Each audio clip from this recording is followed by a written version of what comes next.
Hey, welcome. It's Karamu. This will be an inversion practice.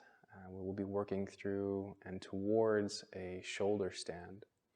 If you haven't warmed up, I would pause the video, maybe do 10-20 minutes of just warming up to get the body a little bit going, because we're just going to be working towards the pose itself. I will be using 2 blocks. You can use books, that's okay. Just make sure they don't slip, so hardcover would be better. All right, when you're ready, meet me on the mat. So I want to start with just opening out the shoulders so that we can freely move in our inversion practice. You can grab the right hand and just feel under the left armpit a little bit on the front side and just grab the tissue and start to pull and shake and try to release any tension that's kind of caught here. It can be a little sensitive and you don't need to go all the way deep into the tissue. It's not a deep tissue massage. Just try to find on the surface anything that feels a little tight.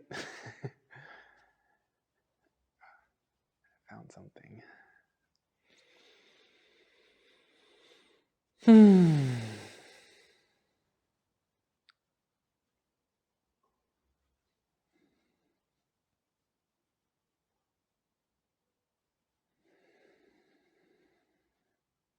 then just relax that for a second.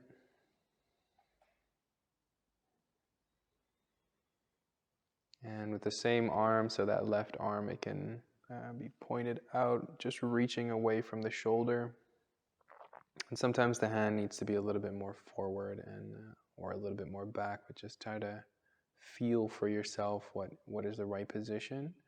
You're going to reach out of the fingertips, reach out of the palm of the hand as if you are pushing a wall away, and then tilt the head the other direction. So my right ear is going towards my right shoulder, and I'm actively pressing through the left arm. You can be ringing in the fingertips, that's totally fine. Instead of going to 100%, just maybe 70%. And let's take 2 breaths.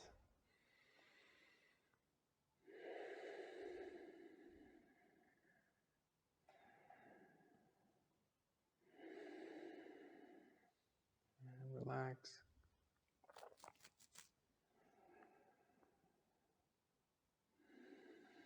If you have an extra block with you, just grab the block or anything that works like this. Hardcover book is perfectly fine.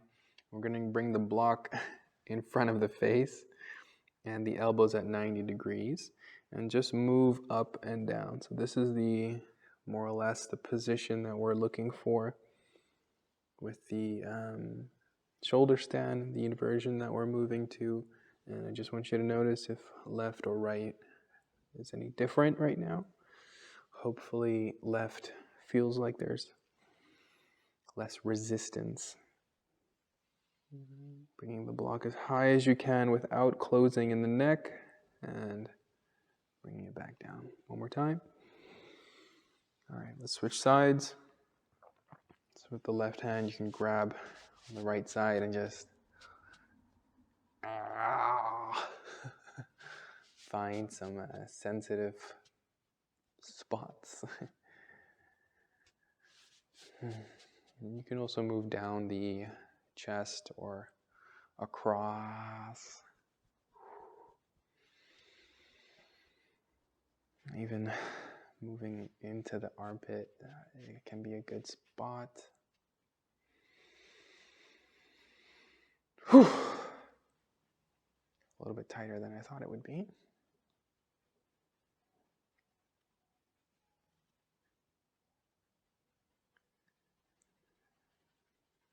All right.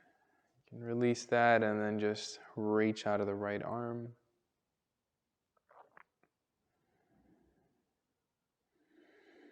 Same thing, so let the left ear tilt a little bit back towards the left shoulder. pressing out of the right hand.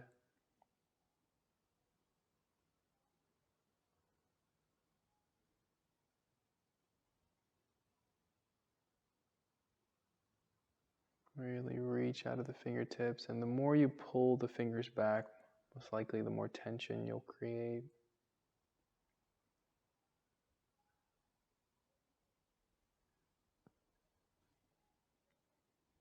And then we're going to release again. You can grab the block and we'll just retest, see if there's any difference.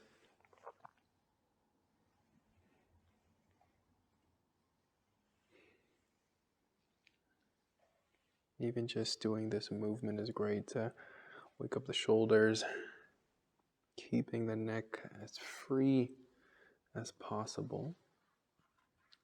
Once that works, a little bit more difficult to do like this, you can grab the block between the elbows and press it against the upper belly. Thumbs are pointing out, creating fists. Make sure the block is on the upper belly and reach the block forward and down. As you do that, reach the chest up, and as if the chest is coming between the block or between the upper arms up. Squeeze the block and make sure the hands are pointing out in the direction of the thumbs. And to make it more challenging, you just reach the block as high as you can in this position. Squeeze the block with the elbows. Bring the block a little bit more forward. Reach the chest up. Keep the neck relaxed. You can shake it out and try to release any tension in the neck.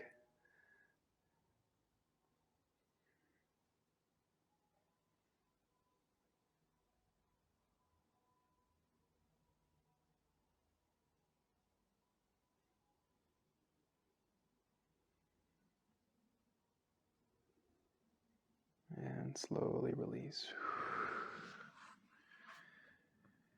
Shake it out again. Just notice. And then we'll retest again. So bring the block in with the hands and just notice if you can move a little bit more freely. Squeezing. And try to get the elbows as close to each other as possible.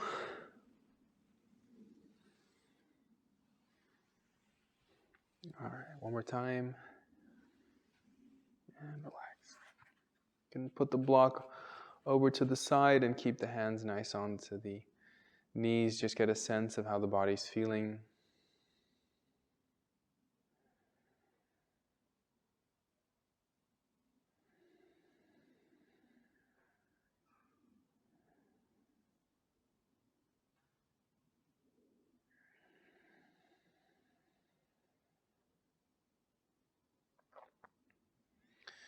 And then we'll do some light twisting. You can grab the block, place it in the right hand over behind the right thigh. And you can press into the left leg and twist towards the block. It doesn't have to be a deep twist, just to loosen some of the tissue on the front of the body and on the rib cage. So I'm looking again for about 70%, not 100%. Twist. Slowly come back.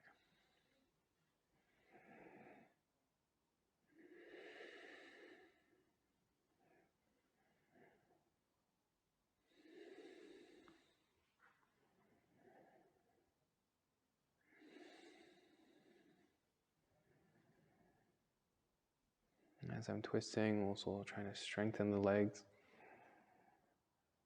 as much as I can and trying to press in the fingertips rather than into the wrist. One more time.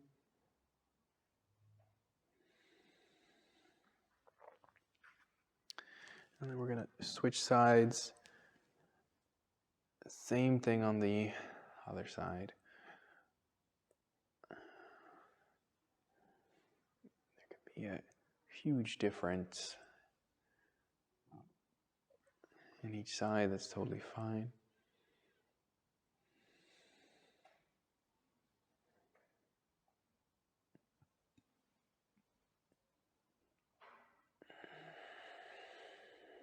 Inhale. towards the twist, if that feels comfortable. And then you exhale out.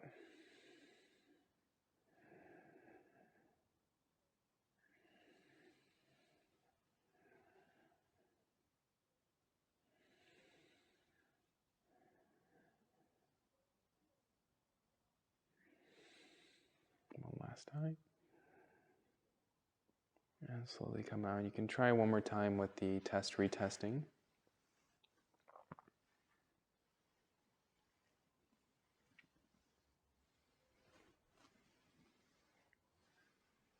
All right. And slowly come back, coming off of the block. And just turning to the side. You can bring the blocks over to the front of the mat on the outside. Make sure that you're grabbing the block very strongly, and again, not in the wrists. We're going to dip down the elbows towards the mat, so my elbows are bent, shoulders moving towards the hips, and then as if you're doing a push-up from the elbows. So instead of the shoulder blades coming up, shoulder blades move towards the mat, and then we'll just slowly bring some more weight into the right elbow, right arm, and then shift the chest over to the left side, doing the other side, and slowly moving to right and left.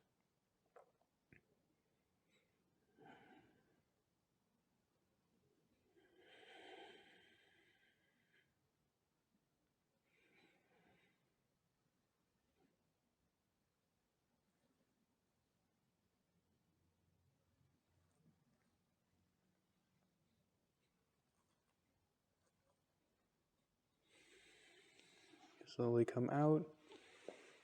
Take a nice breath. Bring the blocks next to the legs over to the side, and we're going to move into dolphin pose, which is it is the beginning for the inversion practice.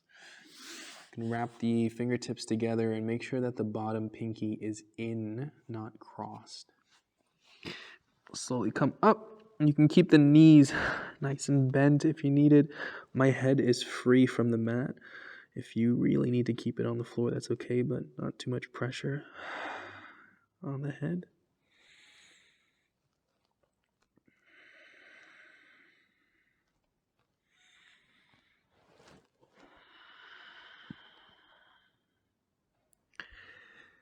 And then drop the knees down. Slowly come out.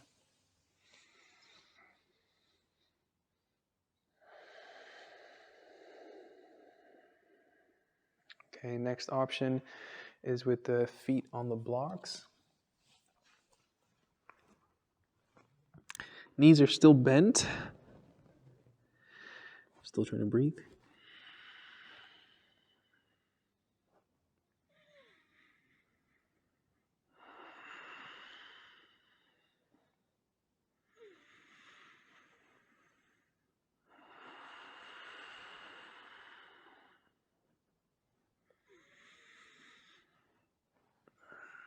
And drop the knees down. You can relax.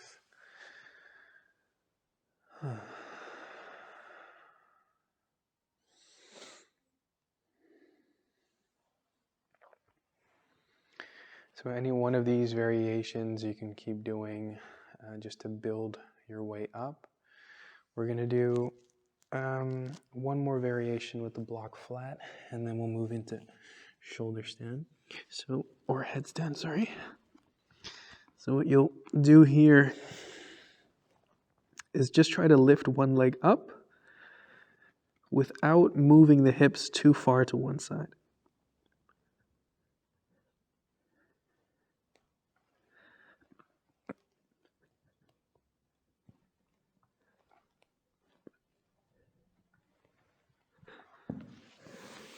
If you want to count to 3 while you're there on one leg, feel free to do that.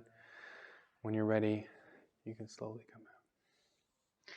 Now I'll be showing the pose on a wall, but you are also free to be free from the wall. That's whatever feels more comfortable for you.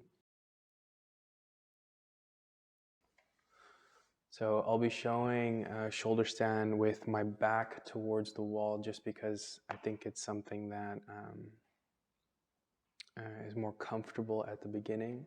And then afterwards I'll show it the other way, which is the way that I normally do it, because I can work a little bit more on my balance and coming free from the wall when I do that.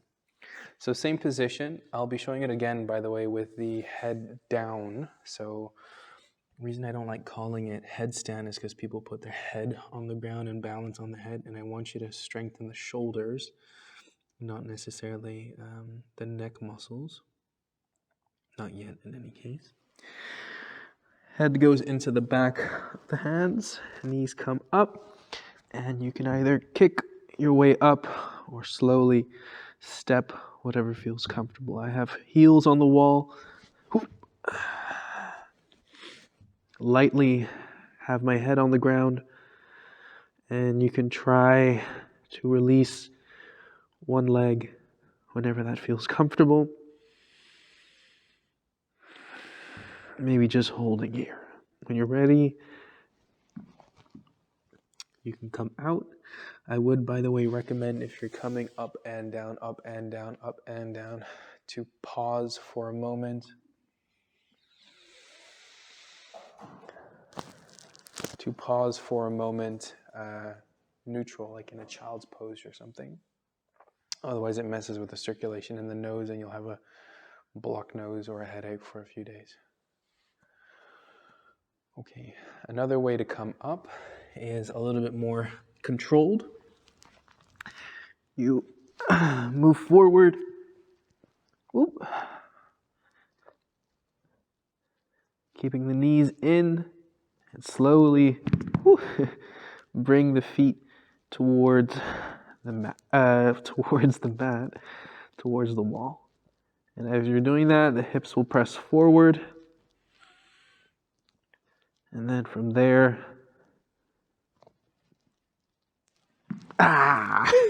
lost it. From there, you can come off of the wall.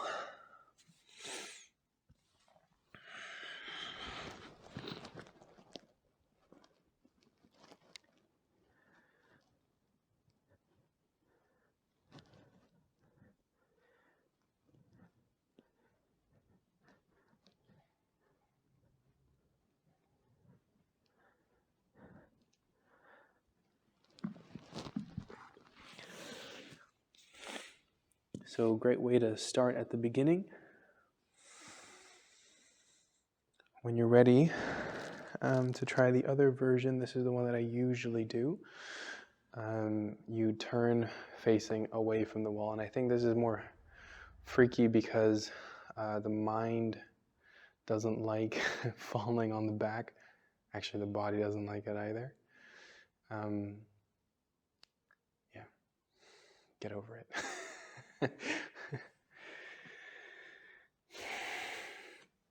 Exactly same thing, except this time we're going to be a little bit closer to the wall.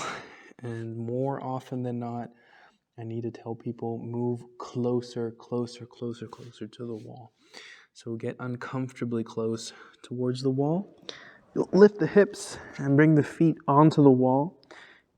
And when you're ready, you can start to extend one leg back. Switch.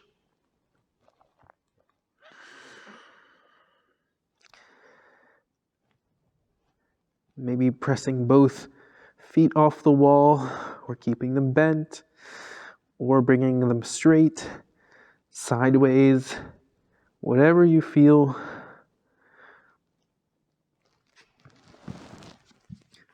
is comfortable.